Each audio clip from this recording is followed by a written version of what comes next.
ఉన్న బంగారాన్ని విడిపించి ఆ రోజు ఆన్లైన్ రేటుకే మేము కొంటాం. Sharma gold company. వాగర్థావివ సంపృక్తౌ వాగర్థ ప్రతిపత్తయే జగతః పితరౌ వందే పార్వతీ పరమేశ్వరౌ. ఆదిత్యాయ చ సోమాయ మంగళాయ బుధాయ చ గురుశుక్ర శనిభ్యశ్చ రాహవే కేతవే నమః. శృంగేరి జగద్గురు పీఠాధిపతులకి, కంచి పీఠాధిపతులకి నమస్కారములు తెలియజేసుకుంటూ కార్యక్రమాన్ని ప్రారంభిద్దాం. ద్వాదశ రాశిలో భాగంగా చివరిదైనటువంటి మీన రాశిలో జన్మించినటువంటి వారికి 16 జూన్ నుంచి 30 జూన్ వరకు ఏ విధంగా ఉండబోతుందో తెలుసుకునే ప్రయత్నం చేద్దాం.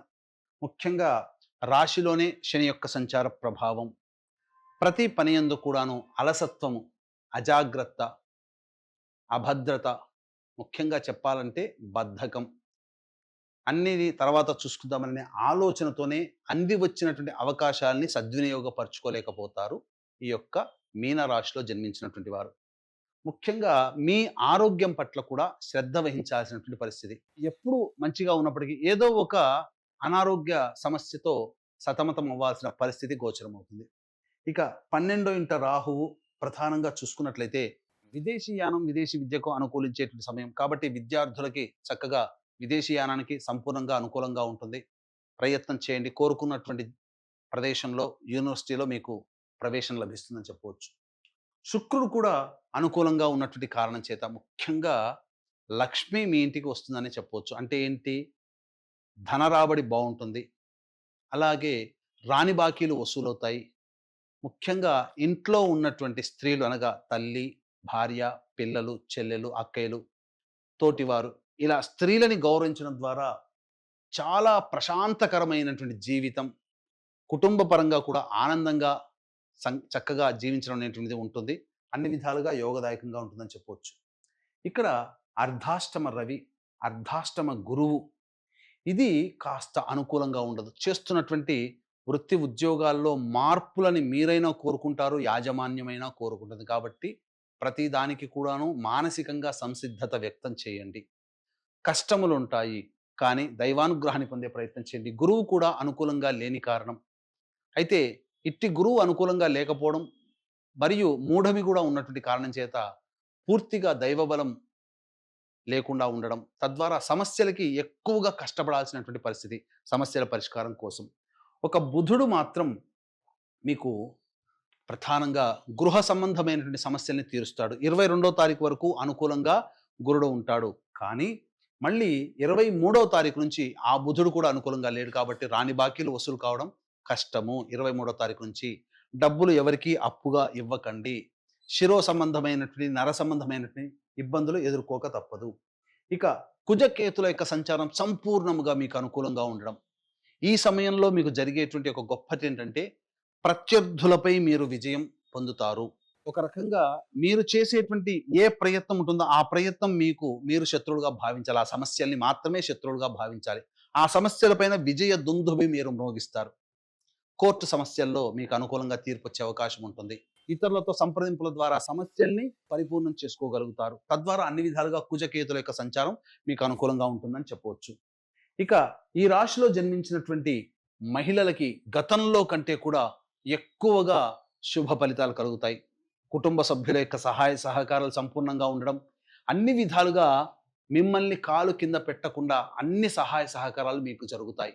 ఏమాత్రం శారీరక శ్రమ ఉండకుండా ఉంటుంది. మానసిక ఒత్తిడి కూడా ఉండదు. ఇతరుల యొక్క సహాయ సహకారం ఉండడం ద్వారా మంచి విజయాన్ని పొందుతారని చెప్పవచ్చు.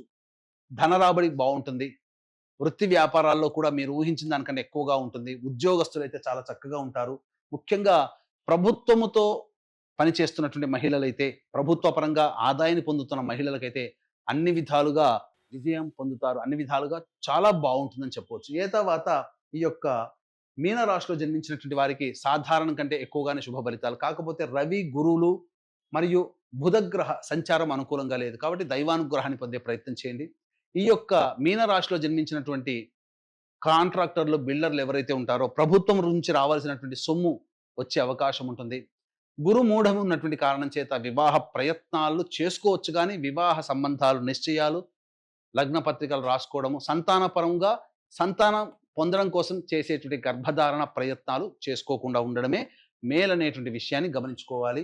ఇక సంతానకారకుడైనటువంటి గురువు బలహీనంగా ఉన్నటువంటి కారణం చేత ప్రధానంగా గర్భవతులు ఎప్పటికప్పుడు వైద్యుల యొక్క సలహాలు సూచనలు పాటిస్తూ మంచి వైద్యం తీసుకుంటే చాలా సేఫ్ సైడ్లో ఉంటారని చెప్పవచ్చు. ఇక 16 నుంచి 30వ తారీఖు వరకు దినచర్యలో భాగంగా రోజువారీ కార్యక్రమాల్లో ఏ విధంగా ఉండబోతున్నాయని తెలుసుకునే ముందు వీక్షించేటువంటి ప్రేక్షకులకి గమనిక. ఈ యొక్క జూన్ 21వ తారీఖు రోజున ఏకాదశి మరియు అశ్విని నక్షత్రంతో కూడుకున్నటువంటి మహత్తరమైనటువంటి పుణ్యతిథి.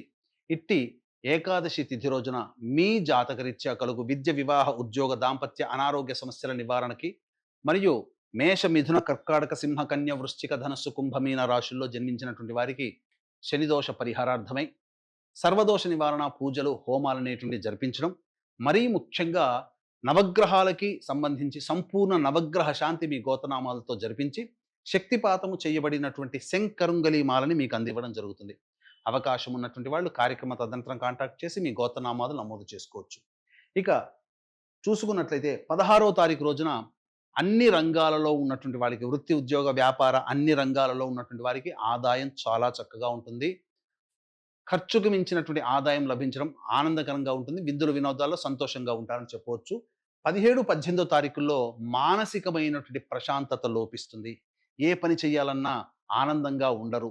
అనవసరమైనటువంటి ప్రయాణాలు చేయాల్సినటువంటిది, అనవసరంగా ఖర్చులు పెరుగుతాయి.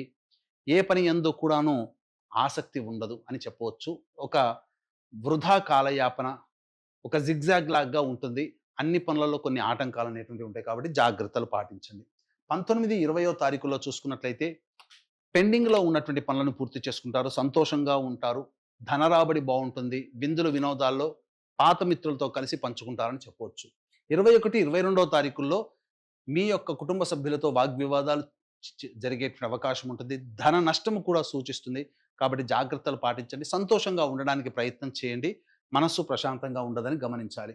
23, 24వ తారీఖులో కనుక చూసుకున్నట్లయితే ప్రధానంగా ఇతరుల యొక్క సహాయ సహకారాలతో మీ పనులన్నీ కూడాను పూర్తి చేసుకుంటారు. ధనరాబడి బాగుంటుంది. మీరు చేస్తున్నటువంటి పనులలో ఇతరులు మీకు పని పూర్తి చేసి పెట్టడం, తద్వారా చాలా సేఫ్ జోన్లో ఉంటారని చెప్పవచ్చు. ఆదాయానికి మించినటువంటి ఖర్చులు ఉన్నప్పటికీ కూడా అధిగమించగలుగుతారు. లోన్స్ కూడా శాంక్షన్ అవుతాయని చెప్పవచ్చు. 25, 26, 27, 28, 29 ఈ యొక్క రోజుల్లో 25, 26వ తారీఖుల్లో తల్లిగారి ఆరోగ్యం పట్ల శ్రద్ధ వహించాలి.